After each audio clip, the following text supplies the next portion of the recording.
to pull from the outer world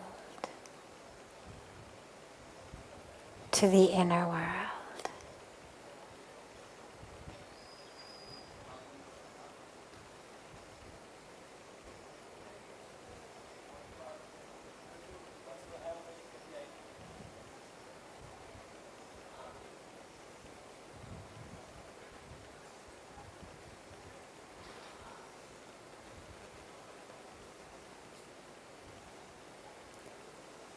Draw the awareness to the breath. Don't try to change your breath, but just allow the awareness to merge with the breath as it flows in and flows out.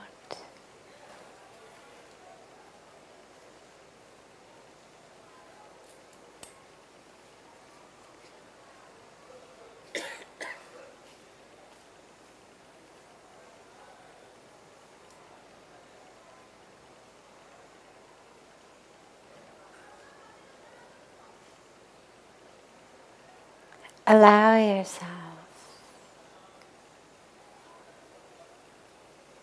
to really arrive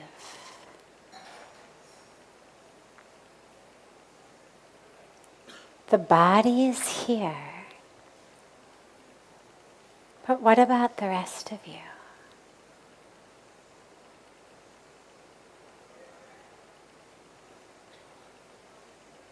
Allow the full awareness and focus to really arrive.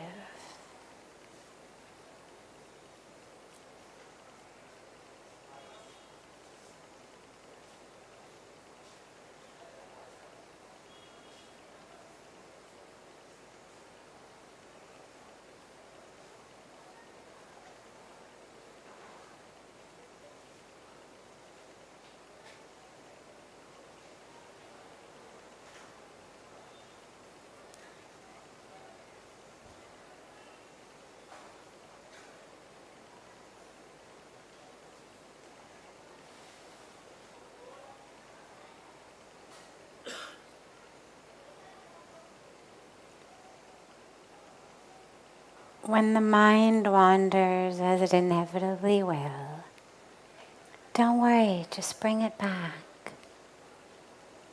Bring it back to the breath as it flows in and flows out like the waves of the ocean on the beach.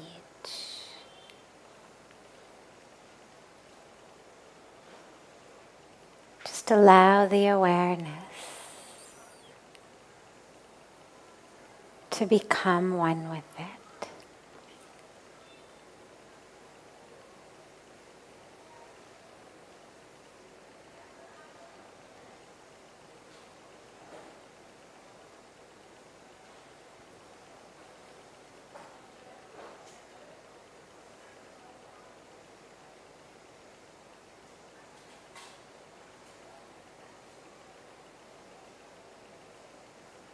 Ever so gently, bring the palms of your hands together at chest level. Rub them gently against each other.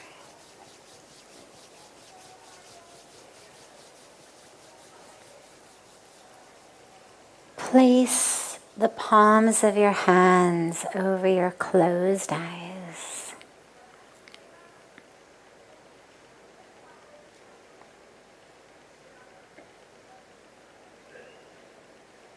Slowly open your eyes into the palms of your hands and lower your hands.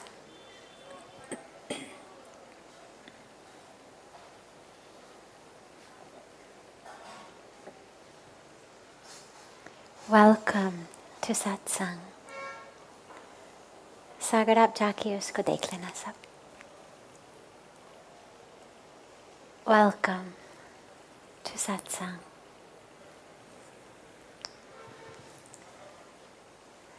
So, before taking one of the questions that's come in advance, a question arose as I was coming in about how do we take this home with us?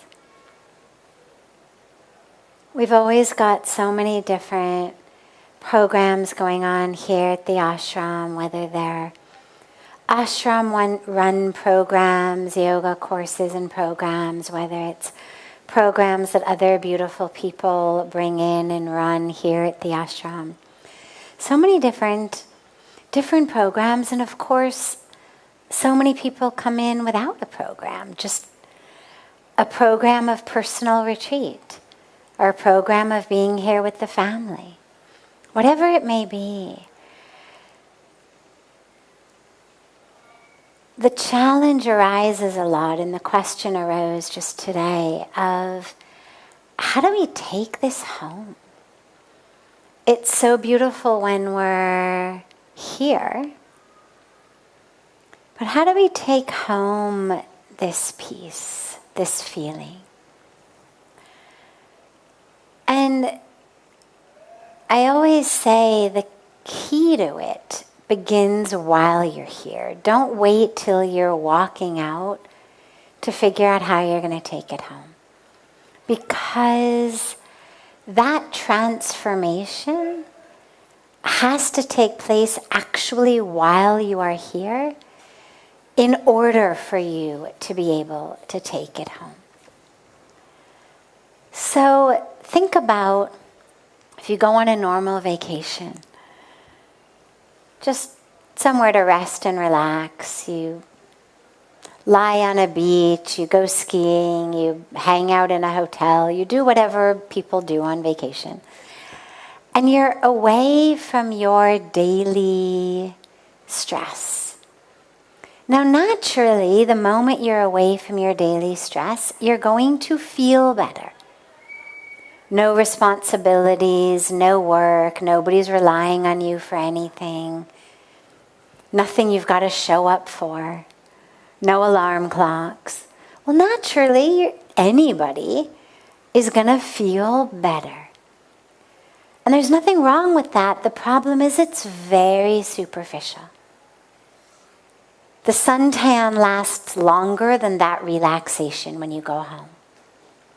Because the moment that you land, sometimes even before you land, sometimes in the airport before you even leave, things happen and the stress is back. I remember actually on that one time many years ago, Pujya Swamiji and I were in America, and we were in the Newark, New Jersey airport on the Sunday of the July 4th long weekend.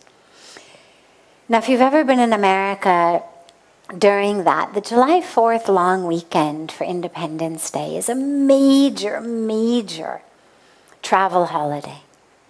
Depending on when July 4th falls, you get 3 days, 4 days, 5 days off. It's the beginning of summer. So we're in the Newark airport, and our flight, like many of them, was going through Chicago. And in Chicago, there was some storm or something was brewing there. And so all the flights were... Sorry.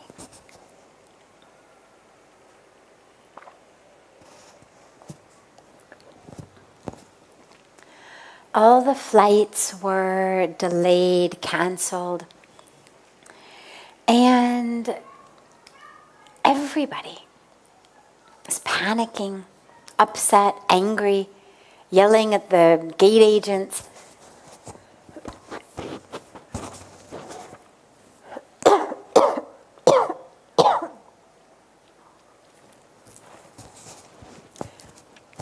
Yeah, I think we'll say dust dog. Yeah.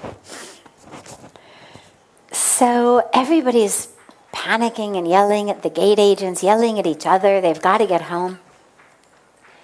And nobody's in a suit and tie. Nobody's in their work clothes. Everybody's coming back from vacation.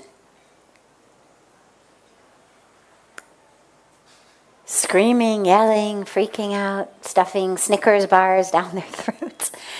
And Pujya Swamiji looks at me and he says, "Are you sure these people have all just been on vacation?" I mean, it was inconceivable that we were just a few hours away from everybody being rested and relaxed. So that type of relaxation is very, very, very shallow. Just needs a delayed flight, a canceled flight, a storm. Relaxation is over. In order to take it home with you, it has to actually go within and change you while you are here. If all you're getting is relaxation because there's no responsibilities, there's nothing you've got to do, no alarm clock, no work, well then the moment that you get back, that's over. Don't just take that. This is not just a beach or a resort or a hotel or skiing. This is a sacred place. When we say something is a tirth, a holy place, it's a place that transforms us. So while you are here, let yourself be transformed. Allow the energy. This is a land of saints and sages and rishis. It's a land of enlightenment. God is everywhere. You can experience enlightenment anywhere. And yet, there's a power here that is uniquely different than anywhere else. Allow that power to change you.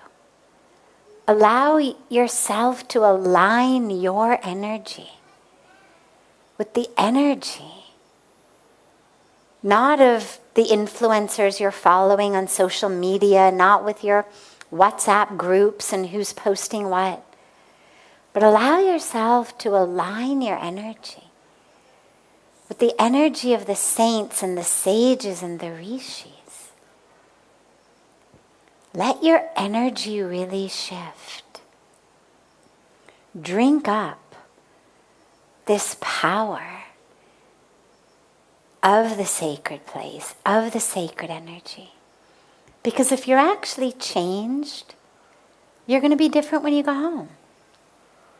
If something really changes you, then of course that's going to stay with you. So just make sure while you're here that you really get changed.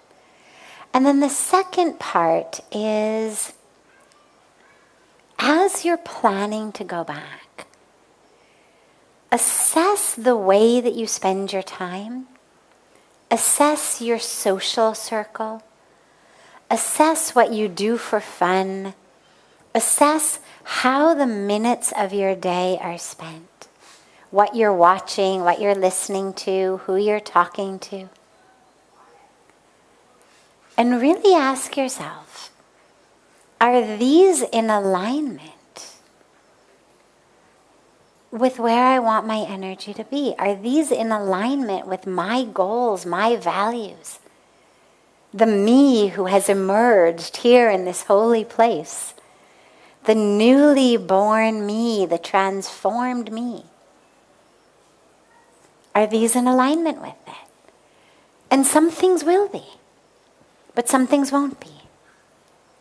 Spirituality is just as much about learning to say no as it is about saying yes. And there are places where we have to learn to say no to things that are not in alignment. So you're going to start to see, okay, Friday nights at the pub, not in alignment. These friends, yes. These friends, not so much. And really get very clear with yourself. We only have a certain number of moments every day. We only have a certain number of breaths in our life. How are you going to spend them? Don't be a victim of habit. Don't be a victim of your subconscious patterning. Take conscious control of your life. Live it. Plan it. Co-create it in a way that's in alignment with you who is here, who's having these experiences of peace, of joy, of divine connection. And then you'll be able to create that when you go back. But don't wait till you get back and all of Maya just wraps you back up again and you're back in the same old, just dreaming of when you can go back to Rishikesh again. But instead, realize you are a very powerful co-creator of your life. Use that power. Say yes to what's in alignment. Say no to what isn't in alignment. And hold on to the precious minutes, precious breaths, precious energy. Very carefully. And then it'll stay with you. And then, of course, keep coming back anyway. We recharge our batteries. It's an energetic power charger.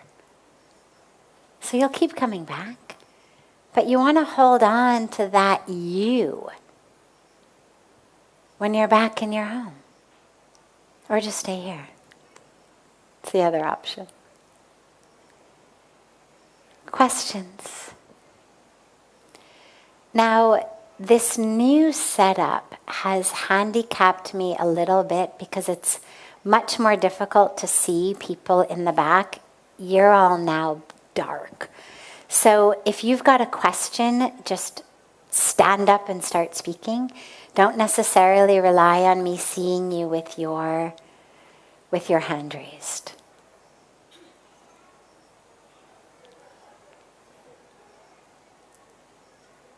Sadhviji, Yes. No, I think my voice is too loud. No problem. I'll repeat it for our online audience. So Sadhviji, mostly we listen, if you are spiritual, you can find bliss. What exactly this bliss is? Great. What is the bliss that we are told you experience spiritually? It's a bliss of union and a bliss of freedom. And I'm gonna use words and give it to you in a way that you don't have to already be a deeply evolved spiritual person to understand. Because for someone who's already experienced it, they don't need the words. So, bliss of union. Now, that connection that we have in coming together with a loved one. Think about it just as coming together with a loved one. Your daughter is there. She crawls in your lap, right? Just take half a moment and allow your heart to feel how it feels when she crawls in your lap. Just that absolute, ever infinitely expanding ocean of joy. Maybe you were hungry, maybe you were thirsty, maybe you were a little stressed about a meeting, but the moment she's just crawled into your lap and now you feel her here, the hunger's gone, the thirst is gone, the meeting ever happens, doesn't happen. It's on some other plane of existence, right? So whether it's your child you're thinking about, he just had his daughter sitting there, so I gave that example. But think about anyone you love, unconditionally. Not someone you're having conflict with at the moment. Not someone you're wanting things from right now, but someone you love unconditionally. Now, what does it feel like to be in that person's arms, or in their lap, or have them in your lap, depending on what the relationship may be? Now, do you feel this infinitely ever-expanding ocean of just beautiful, beautiful joy in you? That's the bliss of union. But when you experience it with God, rather than with a physical being, it's even more powerful. Because with physical beings, with any relationship, there's that sense of, in that relationship, you are me as father. You've got a role that you're playing. She's got a role that she's playing. There's some level of we are our bodies, we are our roles, and here in this role we love each other. Father, daughter, husband, wife, mother, child. But when you are in union with God, there's no role. There's no story. It's not you in this body as this story, having a relationship with her in that body, having that story. It's you as spirit merging back into spirit. And so you take the bliss that you feel of the love of your daughter in your lap and you multiply it by God knows how many times. And you expand it beyond the ability that your human heart has to love. And that is the beginning of the understanding of the bliss of union. Then there's the bliss of freedom. Now think for a moment about something that you may desire. It's almost dinner time. Maybe you desire a pizza or some ice cream or just some really wonderful chow dal, whatever it may be. Now, when you get that, so just think for a moment, let's say that you're desiring chocolate ice cream. And now, of course, that I've said it, you'll keep desiring it. Now, when you actually taste that chocolate ice cream, something very powerful happens. We lick it, and our whole being goes, ah, and we sort of melt in that joy. However, and here's the powerful subtlety, it isn't actually the chocolate ice cream that brings us that much joy. The amount of joy that our taste buds are able to experience and that part of the brain is able to experience, it's very little. Yeah, it's nice. I mean, we certainly like food that tastes good. But that absolute sense of, is far beyond what actually chocolate ice cream can give you. The bliss of that moment is not from the object of my desire, but it is because, and this is the powerful subtlety, in that moment, I am no longer desiring. While I'm eating my chocolate ice cream, I am no longer desiring chocolate ice cream. It is the freedom from the desire that gives us that much joy. The real is essentially the being, the true being saying, oh, thank God I'm no longer desiring this thing. And that's the really powerful joy. Now you imagine that instead of getting that freedom through indulging every desire, because of course the joy only lasts briefly, right? I've had the chocolate ice cream, now it's over, now I desire another one or something else. But now if instead of that, I actually become free of desire in general, so that I'm living my life in that constant state of, oh, thank God I am not desiring. Well, that's bliss. Because it's our desires that steal our bliss. So you've got the bliss of union, the bliss of freedom, and the bliss of truth. Because imagine that you've been keeping a secret or telling a lie for a really long time. So long, in fact, that you may even forget it's a lie. But in your subconscious, you know. Energetically, you know. And when you finally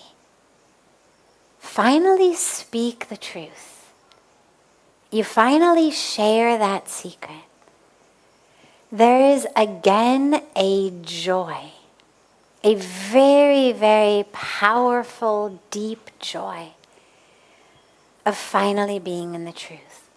Even if it comes with some embarrassment, even if it comes with having to make some apologies, nonetheless, that joy of finally being in truth is so much.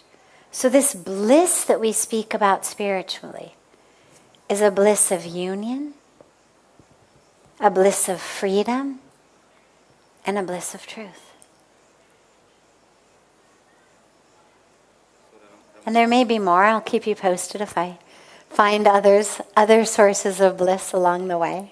Ramana Maharshi has said desirelessness is bliss. Yes, absolutely it is. Desirelessness is bliss. For me, on a personal level,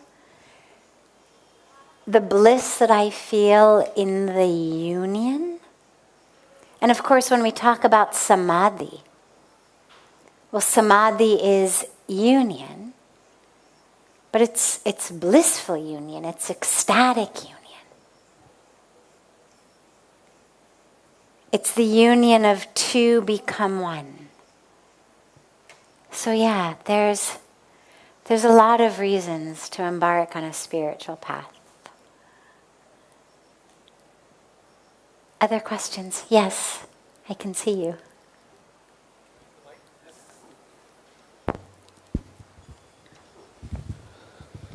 Namaskaram, Sadhviji. So my question takes me back to what you were talking about before we started the questions. And we were talking about how we carry this energy and vibe back to our lives. And we start looking at things that work for us and align ourselves with it, and those that don't really work well with this energy that we gained, we try not to align ourselves with those. But we've lived our lives creating these subconscious patterns that have manifested in behavior and in the way we conduct our relationships outside of the atmosphere of an ashram. So is it better that the process of transformation is gradual? I mean, there might be situations where we might not have an alignment with something that we've typically been used to doing, but then we gradually reduce rather than shut ourselves off entirely. And ensure that we don't, because sometimes we might need to be in a pattern to make someone happy, or to put it conversely, we don't want to upset someone, and therefore we continue and gradually ease ourselves away, or rather, transfer our alignment. Is that a better process? So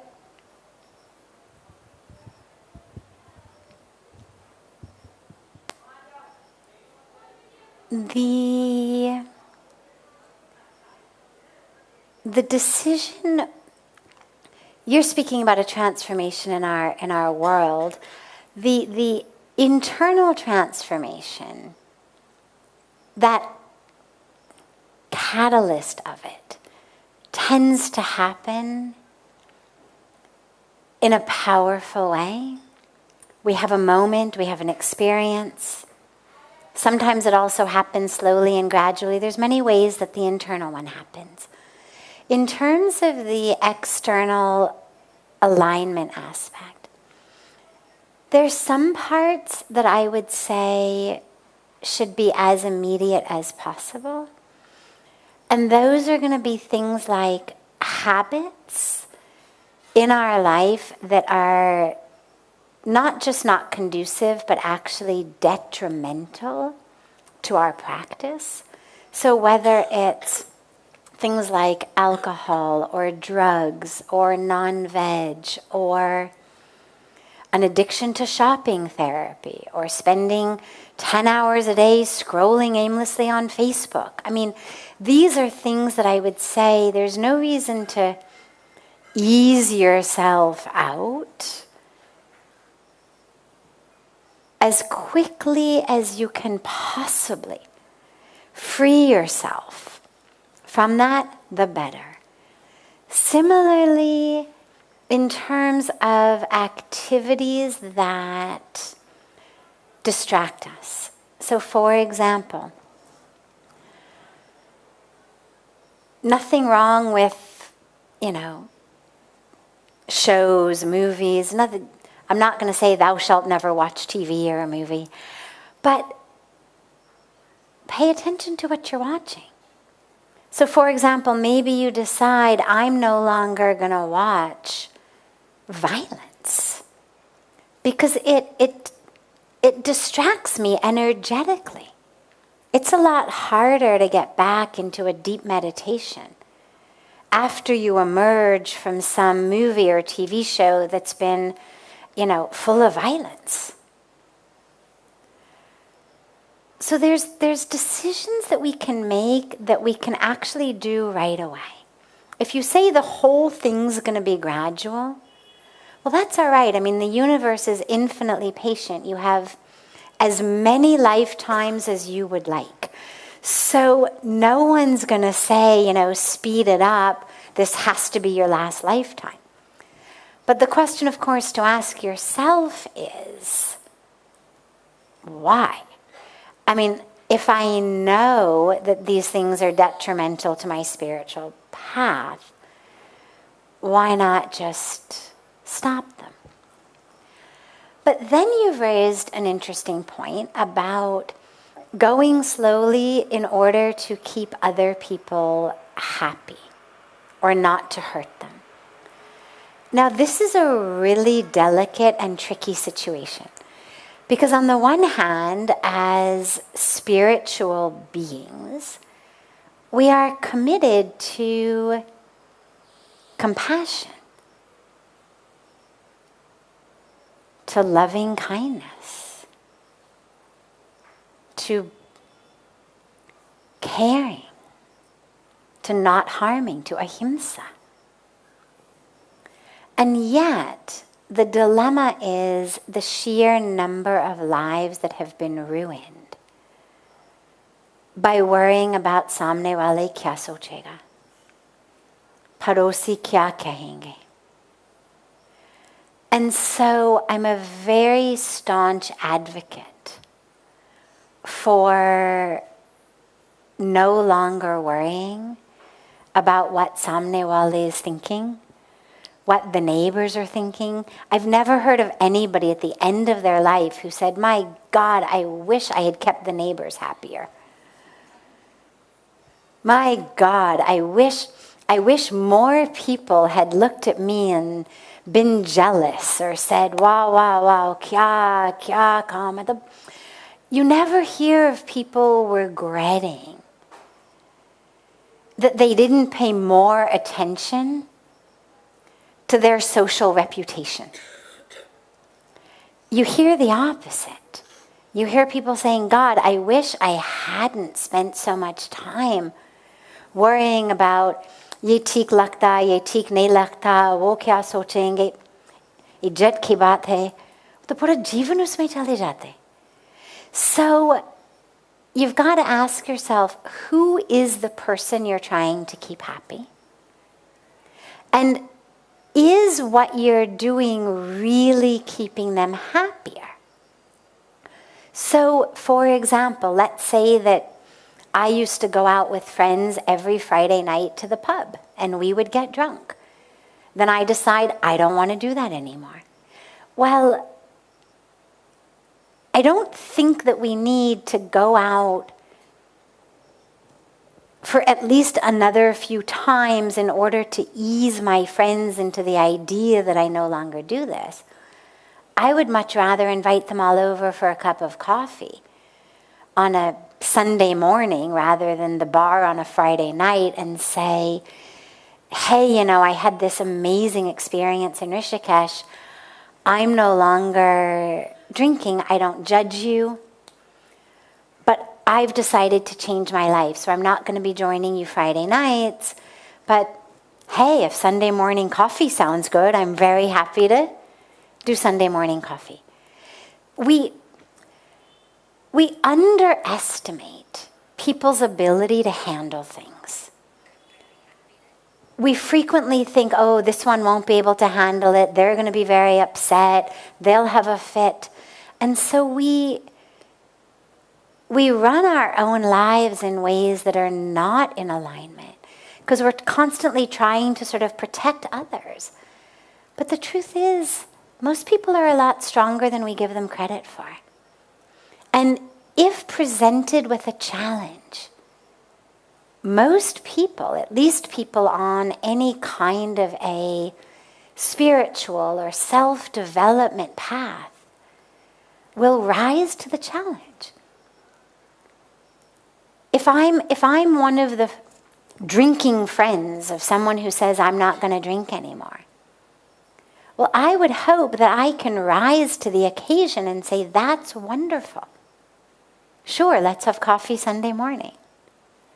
Or, hey, we don't have to gather at a bar on Friday night. Let's go to a coffee shop instead or a restaurant instead. If I want to drink, I'll drink. You don't have to drink.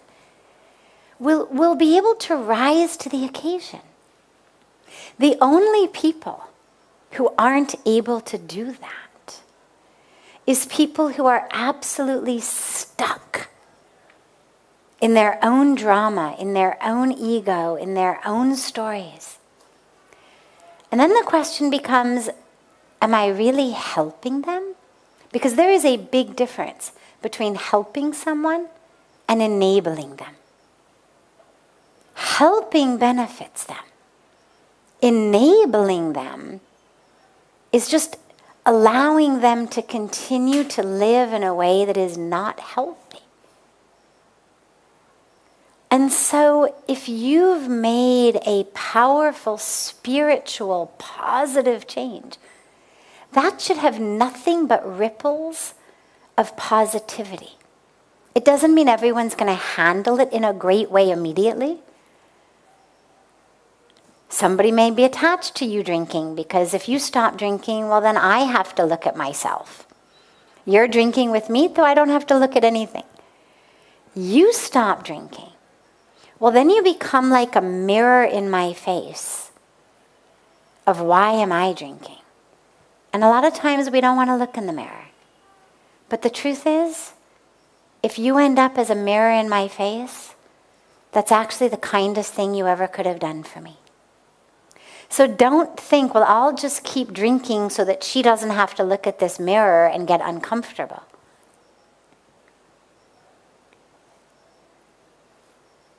If there are people, though, who for whatever reason you really feel will be hurt in some way by your spiritual transformation, well, tap into your heart.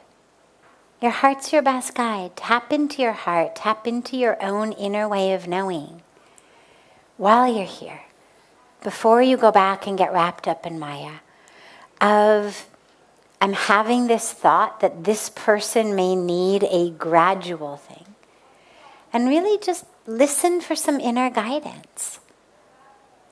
What's really the kindest thing in the moment to you, your spiritual path, and also their unfolding?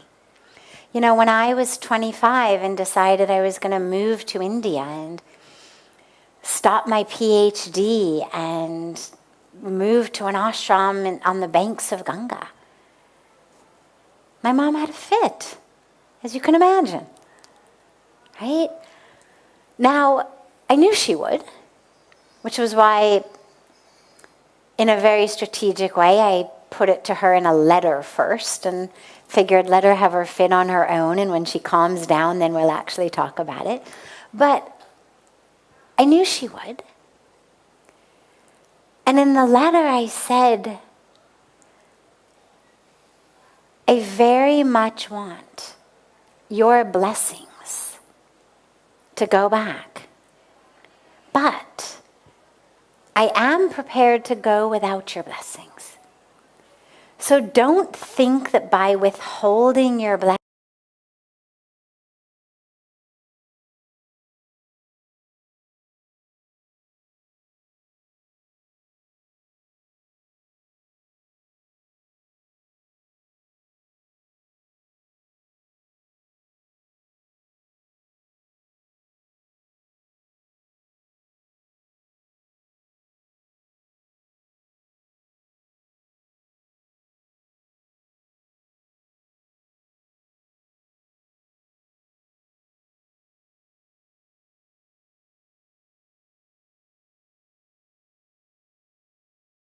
is actually the kindest thing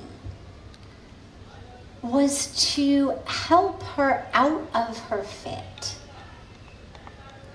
as smoothly as possible. And that by letting her know, by giving it to her with a letter first of like, you have your reaction, no problem. We'll talk whenever you're ready. You let me know. But then by letting her know that no one was going to benefit by the fit. All it was going to do was drive us farther and farther apart. She was able to rise to the occasion. Was I scared? Terrified. I mean, I was really worried. I didn't know. I didn't realize how strong she was. I had a sense. I took a risk. But there was absolutely this sense of, oh my God, maybe she's really going to break.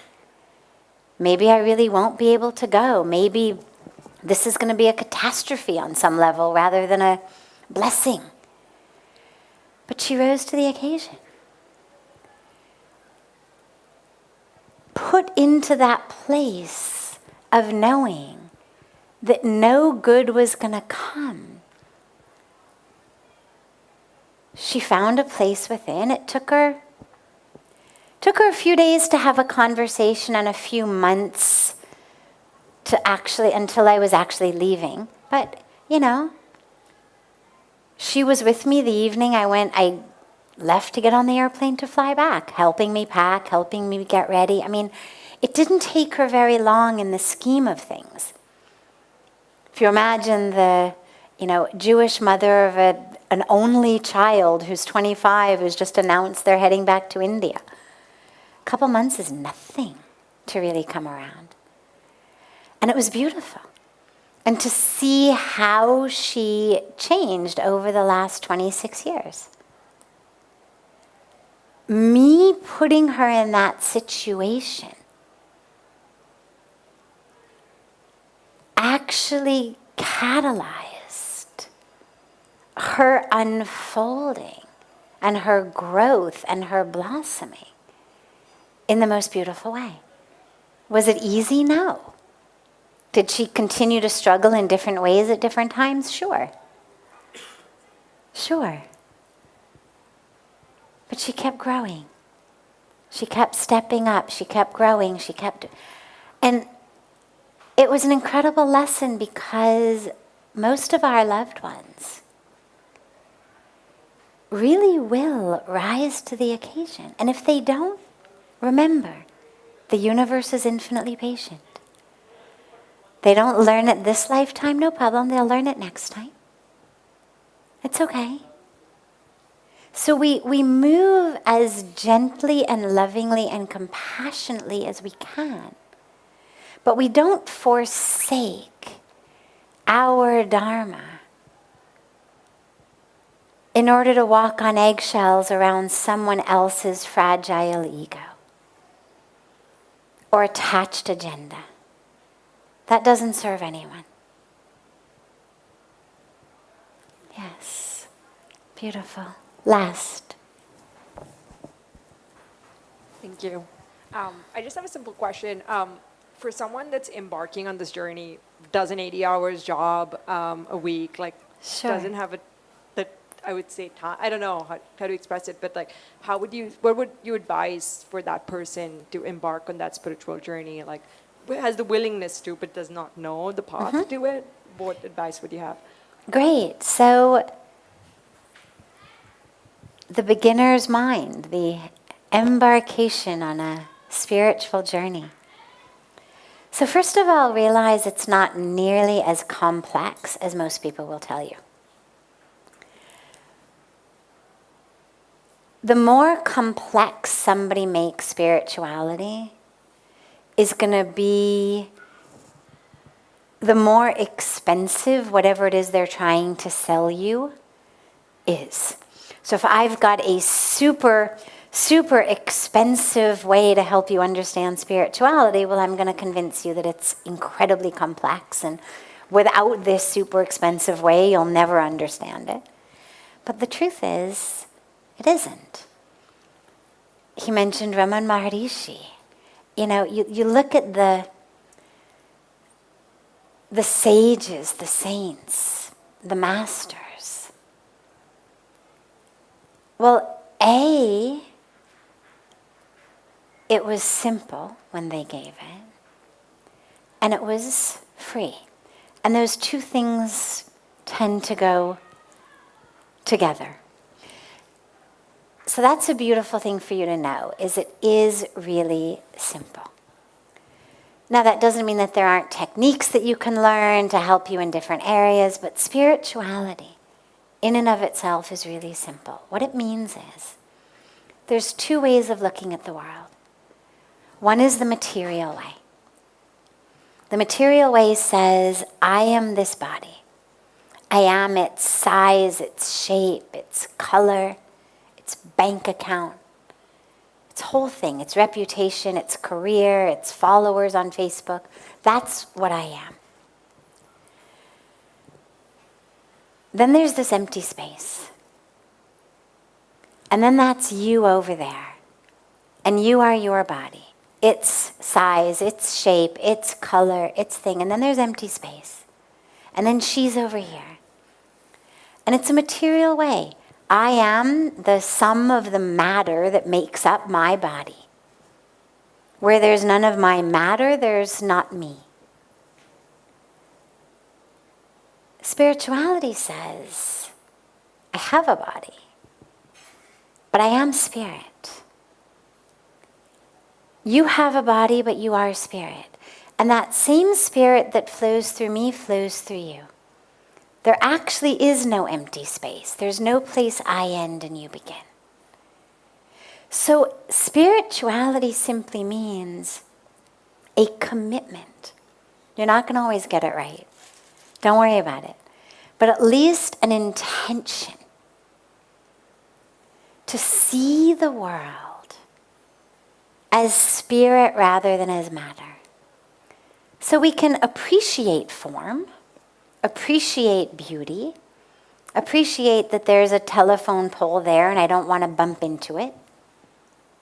But ultimately, to be focused on spirit, both within myself as well as within others. So you then end up with this beautiful opportunity as you move through the world, that every minute is your spiritual practice. Because whomever you meet, you get this chance to see them as spirit. Instead of seeing people as fat, thin, tall, short, ugly, beautiful, rich, poor, can you see them as spirit? Can you see that divine in them? Can you see yourself in them? And so our whole life becomes very conscious. Because if you're not conscious, you forget. And being conscious is that foundation of spirituality, is it's all about consciousness. Every minute, every moment, being present, being here. So that's the best place to start. And then if you're looking to start an actual practice, start with a simple meditation like the one we began with today. Just spend a few moments sitting and watch your breath. Just bring the awareness to your breath. Mind will get distracted, just bring it back. It'll get distracted, just bring it back.